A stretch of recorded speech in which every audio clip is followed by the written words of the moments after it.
Hello. Okay, we are live. Hi, this is William Ramsey. Welcome to William Ramsey Investigates. On tonight's show, we have a very special guest. Her name is Hattie Thomas Whitehead, and she's publishing a book next month.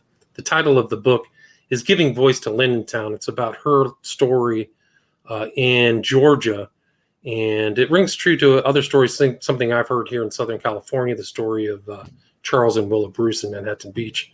But I see a lot of similarities between something I followed about an eminent domain that was, I think, unjustly imposed. But she can talk more about that. So Hattie Thomas Whitehead, are you there? Hello, everybody. My name is Hattie Thomas Whitehead. I was born in a small town in Georgia, Athens, Georgia, and I was born in a community called Linnentown. I was born in 1948. I was born in 1948, and I had 3 sisters and 3 brothers. There were 7 of us, and a mother and father. In the community that I was born in, it was a community of relatives and family. It had 3 streets, 2 was unpaved and 1 was paved. And it was a Black community. It was low income. We had low income. But however, this community was made up of hardworking men and women who made $10 to $8 a week salary. But off of that $10 to $8 a week salary, the community reached 60% home ownership. We were, as children, we were accountable to all adults in the community. It was no such thing as talking back. We were accountable for the whole community. In any adults in the community, we were able to play all over the community as children. We were, like I said, we were poor, but we were happy children. We would nestle in a community about 4 blocks from UGA, University of Georgia Stadium. And we were surrounded by white communities on all sides. So this was like in 1958, when I can remember, we lived in a shotgun house, all 9 of us, 3 rooms, living room, bedroom, and kitchen. And the street was mud, it was unpaved. And during that time, the community had asked the city of Georgia, had petitioned the city of Athens to pave the street. The city agreed and approved to pave it. And the other street that was unpaved called London Road, but they never were paved. So the city and the University of Georgia entered into an urban renewal contract in 1962. And it was with the federal government. It was part of a federal government program, correct? It was like a HUD. It was a housing program. It's now known as HUD, but it was a federal government program at the time. Early on, I think it was in 1949, the universities could not be a part of the urban renewal. But I think in 10 years later, they were allowed to be a part of this urban renewal program. But we have data back in, I think it was in 1920s, that's told about how the university, we got the data from letters saying that they wanted this property. They called it a Black slum area. Black slum. It was 22 acres. But they wanted this property to expand to build dormitories. Right. So they wanted. So that was the urban renewal, was to expand the university. It was a majority Black, though. Wasn't there like 20% that were also kind of under, like, maybe poor whites? Is that true, or was it all 100% African American? Linnentown was 100% African American. It was 100% Black, because we called Black in that day. It was 100% Black. There were now the urban renewal project, the whole project maybe have included some areas, I see. a different part in a different community, But our community, Linnentown, was 100% 100% black. right. And would you call your childhood up until you were 14, would you kind of call it kind of idyllic or, kind of peaceful, self-contained? It seemed like you guys had a pretty kind of ideal it reminded me of kind of a rural, peaceful environment. Would you agree with that? It was very rural and sort of peaceful environment because we were all self-sustaining. Everything that we needed in the community was there. We had plumbers, we had electricians, we had contractor workers, we had builders, we had architects. They were not called architects, they didn't have the title, but they could build. So we had everything that we needed in the community there that we needed to be self-sustainable. And you guys had open space. The kids could play outside, fresh air, creeks. We played outside every day. In fact, we didn't have a playground. We played between the houses because we had no grass in the front yards. All the front yards were dirt. So because we played there all the time. So one year, the kids, the older boys in the area decided that they would fashion us a playground at the edge of the community. We call it the creek. So they fashioned us a playground. They cut down all the bushes and they took vines off the trees, a number of trees, and threw it over a limb of a tree, and they made us a swing. So we could swing back and forth across the creek. That was the most memorable playground that we ever had. We practically lived at that playground, and we were very, very happy. And your parents also, at that time when it was Linnentown, moved from rental housing to build their own house. Is that correct? Yes, because the rental houses did not belong they were just rental. That was a shotgun house. So what we had to do in 1958, the lady that owned the property told my parents they had to move because she was going to sell the property. But understanding that nobody in the area knew what was going on. The blacks, our parents, nobody knew what was going on. But she told us that my parents, they had to move. So what my parents did was my dad they wanted to continue to live in the community. So my father purchased a lot on Peabody Street and moved from that same year. It was the latter part of that year. He asked the men in the community to help him build a house, and they did. The men in the community built our house on Peabody Street.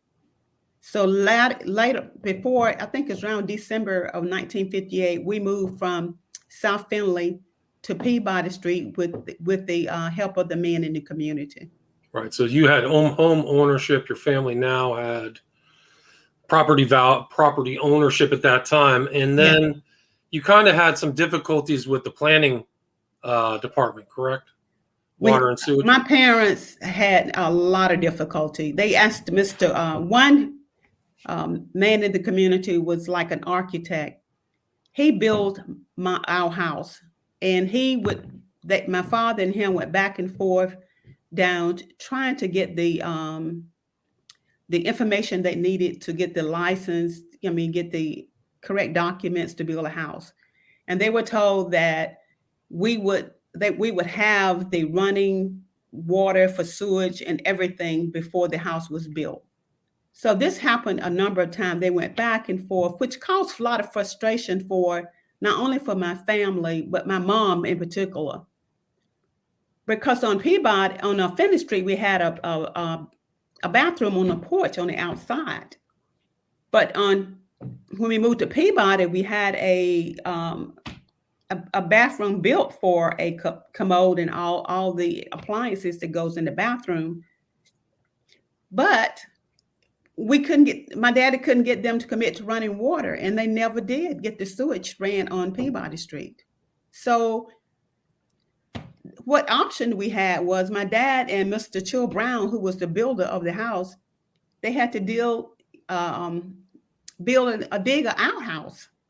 And if people don't know what an outhouse is, it doesn't have running water.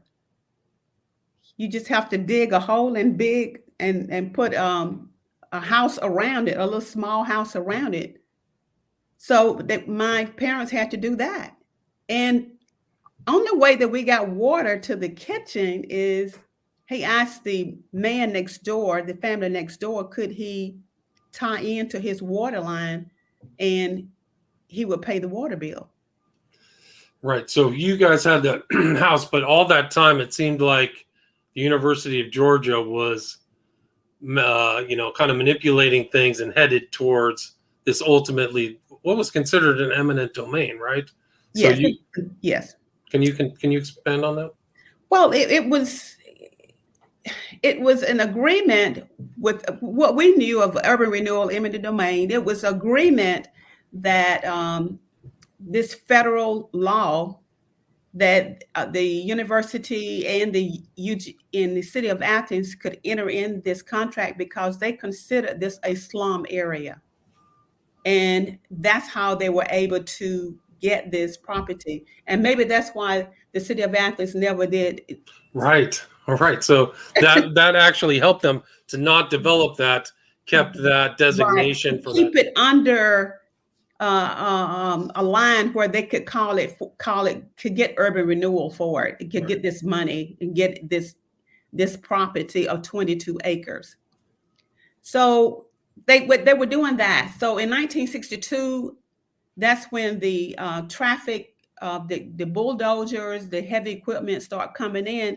But people, the adults in the community still didn't know what was going on because nobody had any meetings with anybody in the community about what was actually happening. Nobody came to the community at all. It seemed like you guys didn't have like civic representation or attorneys, or maybe it wasn't because you didn't have the resources, bank accounts. So kind of like there was a lot of unequal power. It was power, and it was power, and it was control. That's why we were calling it white supremacy, because these people, the businesses, the university, the city, all were understanding what was going on except the community. Do you think did they deliberately kept you in the dark? Yes. There is nothing in the city of Athens records with our name, Linnentown, on it. It's nothing in UGA records with the name Linnentown on it. It was only referred to as the slum off of Baxter Street. Right. So that's what they were referring to in all the paperwork from the president of UGA at that time to the city of Athens, the slum. So that was like their public relations approach, was to just call it a slum. Nobody's living there. While there's, how many families were there? 60 families, 70 families? Yes. And it really hurt the elderly people too, right? So a lot of these people had to move. Right. A lot of these people, this was like, when I was born there, I was fourth generation to live there with my great grandmother, my grandmother, my aunts and uncles. So when this was before integration, so all the communities was separate, segregated, right, during that period of time. This was before integration at all. So you couldn't move anywhere. You had to move from one Black community to another Black community.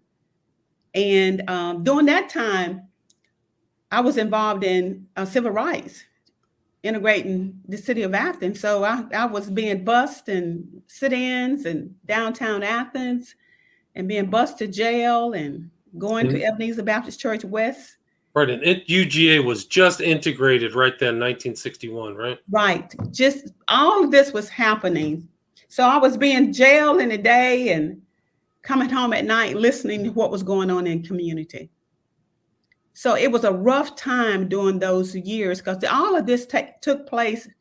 It started taking place in, right at 61, and it went all the way to 62. The beginning of the civil rights movement, really, right there, right at that time. So it was a lot going on, and I was very involved in both, but I couldn't help my community, even though I was being jailed and trying to help the city of Athens get integrated, I couldn't help my community. And you were at that time, you had to go in the back of retail stores, and there was Yes, I different had things for to. blacks and whites, right? I saw when doing the integration, black, colored is what they call it. Colored right here, black, white right here, colored right here. So the signs were there. I sat at the 5 and 10 rest stores trying to get those places, the eateries integrated. I sat at those. I was spit on as I walked with my sign, and I was very young, so that had an impact on me.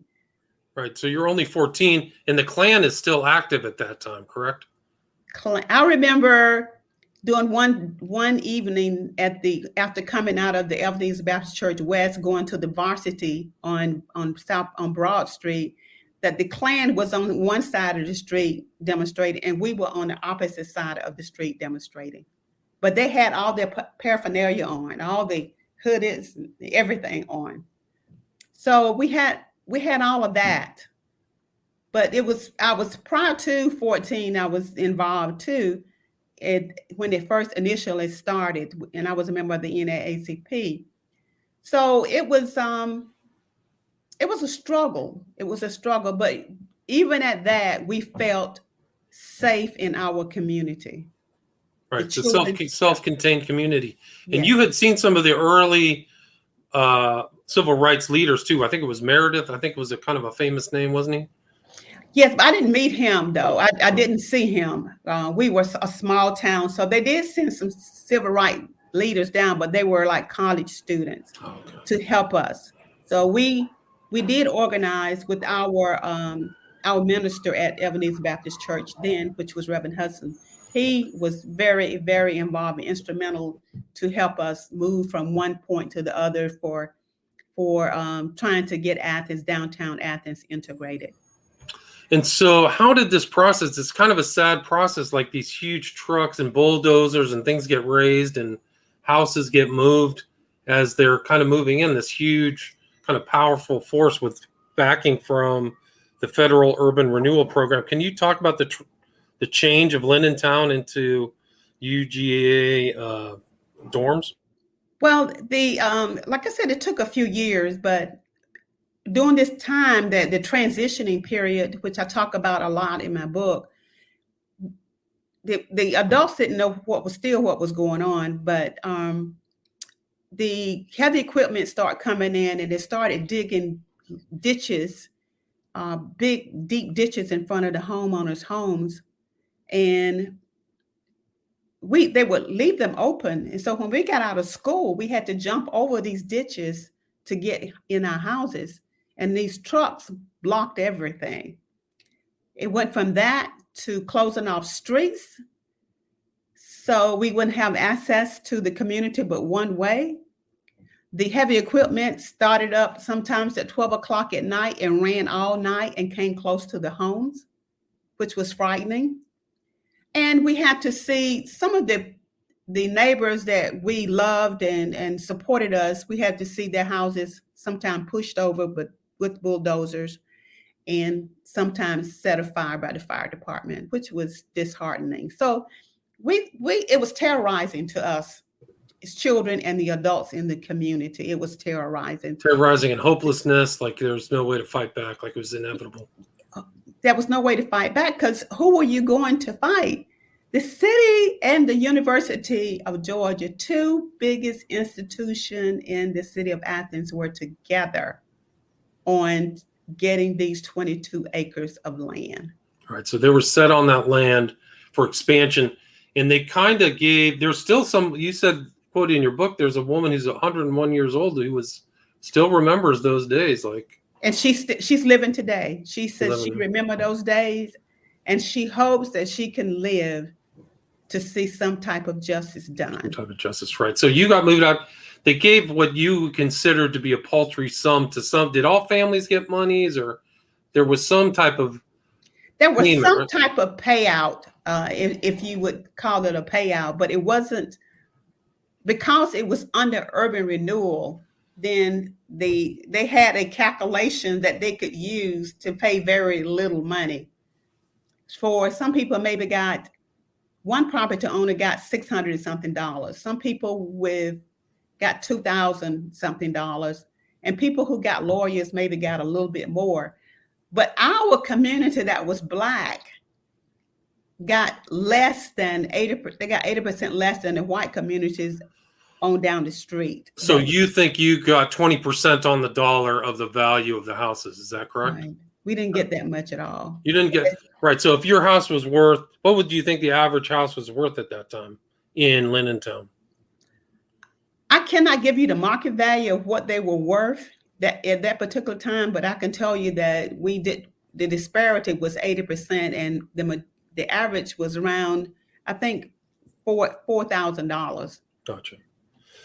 So I can't quote it to be exact though, but we didn't get what we should have gotten for the property. And then after the property acquisition was made, we had the property owners had to start paying rent if they hadn't moved by a certain date. So there was another means to kind of oppressive means of right imposing costs on you to move. Yeah. And did you feel that the community leaders were compromised as well at that time? Like you called them the so-called community leaders. They contacted a few people that they say were community leaders who agreed that that the dormitories could be built there, and this doesn't have to be another community. So these were Black individuals that I knew of as a child, but never came to our community. There was nobody from our community ever asked about urban renewal. Right. So it seems like they engaged in pretty sharp practice. So everybody gets moved out, and the moving process and the relocation was also traumatizing, right? It was very traumatizing. It was very, very traumatizing, because you got to remember that in my book, I talk about there were only so many areas you could move. This is a small town. There were so many only a limited number of Black areas where you could move to. Even public housing at that time was not integrated. So where were you going to move to? So trying to move a number of people was just absolutely hard. And it was hard to find a place. And there were no banks or nothing to say, we will loan you this money. There was nobody lined up to help anybody. There was nothing. So my parents had to end up moving into public housing. And, I mean, it's a completely different environment than being outdoors, running around, fresh air, to public housing, right? Can you explain the differences? Like I talk to, and when I talk about public housing, I'm not downing public housing. I'm just saying that it's hard for a homeowner to go from their own home to public housing, because it limits what you can do as a child. You are very, very restricted. At least in Linnentown, we could explore, we can go to the creek, we could make things that our brothers made contraptions, a pigeon cage, and we could do different things to explore our minds and build things. You could not do that in public housing. It was very restrictive. And not long after we moved to public housing, my mom and my daddy separated because of the stress that they had gone through for all those years living in Linnentown through the urban renewal process. So that threw a wrinkle, basically with me and some of my other sisters and brothers. Two of my younger sister and brother went to live with my aunt. She already had 10 children, but they went to live with her. So my younger brother and I lived with my older sister and brother in the apartment. And my parents brought money by, but still it was not having them there. And right. So it basically created a split in your family, this forced eminent domain move. Right. Now, if we had been left alone, all of this would not have happened. We wouldn't have split up as a family, but the stress of it all but it caused it, because I heard the stress of it when I came home each evening with what had happened that day. Some people were in a turmoil. Some, people were crying. I mean, it was hard. It was truly hard on families, Yeah, and they I don't say think moving is like one of the most stressful things in your life. It's just right. moving anywhere. And just moving is stressful, and even changing schools is stressful. You can multiply that by being kicked out of your community. That's what is devastating. And that stays with you. It doesn't go away. It stays with you. It's a loss too, because you lose ownership, property ownership, but it's also these opportunity costs. There's other finance that really are tangible. They're not Right. intangible, because when you lose the connection to the property, you lose the ability to start a restaurant, barbershop, five and dime store, anything, So all that stuff is really lost. And that's really kind of the down public housing. Yeah. Yeah. And then the thing of it is too, you lose the support that you had in the community. Right. You lose community, right? That's that's tangible. That's See, not intangible. we lost that. Yeah. We lost all the supportive people that have been there for us, rooting us on, and we lost that in addition. That's how your house got built in some ways, is the community support, right? People came over, helped out. Yes, Yeah. that's how it got built. The men in the community built it. Yeah. But once the house was built, we couldn't build another one. There was not enough time to regroup. Right. Yeah, it's really terrible. And you, interestingly, you had I think your state rep wrote the intro to the book, right? Can you talk about that? Yes. Once the data was found, once Dr. Joseph Carter found the data in 2018 and done the research and brought us together, looked for the descendants. Once he found that, because he was trying to understand how the University of Georgia grow, how did they expand? So, and he found the data that had been archived under the urban renewal number. So it's like R50 or something, right? Yes, that's how we found it. It was GAR50. GAR50, that's right. Yeah. That's how he found the data. And once he found the data and started researching it, and he put out information about trying to get fillers out to find the first descendants. And once we got organized, once he contacted one and the other one, we just contacted each other, and we came together and really was organized around. It's not a whole lot of us. I think it was like 7 of us at the beginning, 7 seniors. But we determined that we wrote a resolution, and we was determined that we was going to get involved in this, and we was going to try to bring justice to some of the unjust that had been done to our community. At this time, since we had the data, we thought it would be much easier. And there have been recent developments, correct?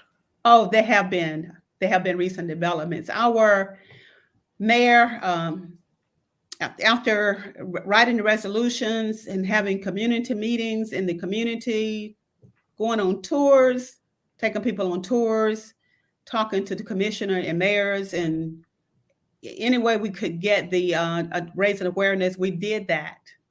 And in February of 2020, the resolution was voted on, and it was approved. It was voted on, and we received a unanimous vote on the resolution. And so you have the involvement, and there, like, people are like recognizing the situation. What do you think the next steps are going to be, or what do you anticipate the progress will be that takes place? Well, our mayor has done really well. The first thing we wanted was an apology, acknowledgement, and an apology for what happened. That was the first thing we wanted, and so he did write a proclamation which included an apology, and he put a team together that's led by descendants, a descendants-led team to work on atonements that are outlined in the resolution. So we have been meeting since September of last year, working on the avenues of atonement, which is a form of reparations. We could not get direct payout in Georgia because of the gratuity clause in Georgia, which prevents direct payout. So we had to figure out, okay, we cannot get direct payouts, then what are we going to do? So we decided to have an allotted sum of money in the city budget, that Athens Clarke County budget, that we could work with and identify some things that we wanted to implement. And one thing that we wanted was a Black History Center, because we don't have one here. So we're working on putting that together. We wanted a minimum wage increase for all Athens Clarke County employees, whether they were full-time or part-time. And this past month, I think in July, all the Athens Clarke County employees who work for Athens Clarke County got a $15 an hour wage increase, which is a tremendous accomplishment. Good. We wanted a recognition of a place down where the community once stood. We wanted a walk of recognition in that area. And we had asked University of Georgia, could we put a walk of recognition down Finley Street? And we never did get a reply. Asked more than one time and never did get a reply. So we're going to put a walk of recognition on the city of Athens right away. So it's going to be there. It's going to be a mosaic and 3 other signs with information that was a community there at one time. Right. I mean, it's incredible. In this, you have a lot of pictures of your family in that area, but also a lot of documentation at the back of your book. And looking at it, it's pretty remarkable that they thought urban renewal was to build these huge, blocky, dorms or whatever. I don't know how that qualifies as urban renewal, but they said there's this astonishing fact here. What's the document? It's the Linnentown Resolution for Recognition and Redress, February 16, 2021. The remarkable thing that they put in writing is that, let me find this. The city of Athens sold all Linnentown properties to the University System of Georgia for $216,000, and by 2019, the university's current land value plus improvement of the property totaled $76 million for an ROI, return on investment, of 35,000%. Yes. So there's a lot of money involved. It's a lot of money involved. University of Georgia has refused to come to the table with this team that the mayor of Athens put together, and we're working now. We meet once a month to try to figure out things that we need to do, but they have refused to come to the table at all. And they're hiding behind that everything was done then by the law. Right. But I mean, that's the whole thing. It's all eminent domain is legal. Urban renewal has a legal term to it. There's a quote here from your thing. Activist James Baldwin said urban renewal is Negro removal. So he seemed to key into the real agenda of that. But also, it's just a tremendous amount of money. They eyeballed something they could increase incredible value. So it's a shame. It's a shame. Yes. Shameful. If they had bought the land outright, then we wouldn't be where we are. We wouldn't be having wouldn't having the problems that we had. Do you know if they had bought it outright at current values in 62, what they would have had to have paid? Has that ever been quantified? I just think it would be interesting. No, I haven't. Because if they paid 216, but the actual real values, $1 million, that's also another indicator that something really. They had land swaps and all of that included in that number that they paid, but so it's hard to tell when you look at that number what all happened for them to pay $216,000. He's like, really? But it was a lot of land swaps and things that they did to get it at that low price. Right. It's just, I mean, these universities have tremendous resources too. So it's all the unequal leverage between working class families and a university, and that's just it's a disgrace. So this book comes out in September. Where's the best place for people to find Giving Voice to Linnentown? Is giving voice to Linnentown.com. Giving Voice to Linnentown, all one word.com, is that correct? Yeah, giving voice to Linnentown.com. And it'll be digital copy and hardbound, is that correct? Yes. Okay, so and you can get it there. So I definitely recommend people buy a book from the authors or publishers. So don't go to Amazon. Try to, I mean, I don't want to say that too much, but go buy it buy all your books from the authors is really the best way to do it. Do you have, so if anybody wants to reach out to you or social media, is there a way to contact you or Twitter or anything? You can reach me out on social media. You can reach basically on the website. On the website. Do you have a contact information there? Yes. Okay. It's on the website.